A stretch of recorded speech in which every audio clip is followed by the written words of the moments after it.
When a natural gas explosion toppled Frank's Furniture in Wayne last year, most people ran for safety, but there were others who ran towards the catastrophe in hope of saving lives. Sadly, 2 employees died in that explosion that day, but the owner managed to survive thanks to those heroes who ignored their better instincts. 7 Action News reporter Smitha Kaloki takes a look at how the last year of their lives have been changed. On December 29th, 4 people bravely rushed to the site when there was fire and debris everywhere, all to save one man's life. But in the days that followed, it would be their lives that were changed. All of a sudden, the building shook and almost shook me right out of my chair. In an instant, Jennifer Gietzen rushed out of her business, Henry Service Center. By her side, her husband, Chris, his brother, Dave, and another co-worker, Brian Sylvester. The 4 rushed to the burning rubble that was once Frank's Furniture. I had heard Paul trying to unbury himself. He wasn't yelling for help, but you could hear the rustle of him trying to get himself loose. Incredibly, the 3 men helped pull owner Paul Franks to safety. To this day, I still get teary-eyed at the thought of it.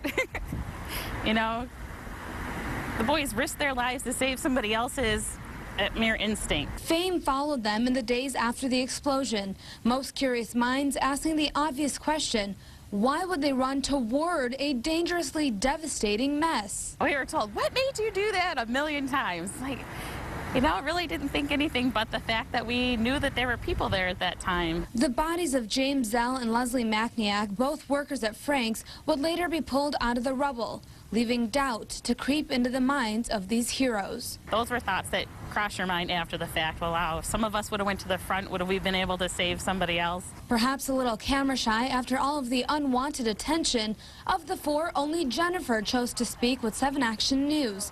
She smiles when thinking about the plaques and medals they received, but perhaps the most meaningful reward was a dinner with Paul Franks. He hugged me and thanked me for hearing him, and I bawled my eyes out.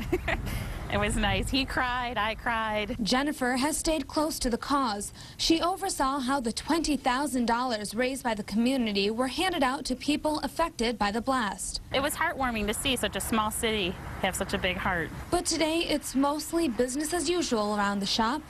Good afternoon, Henry's. And that's just the way these guys like it. From Wayne, Smitha Kaloki, 7 Action News.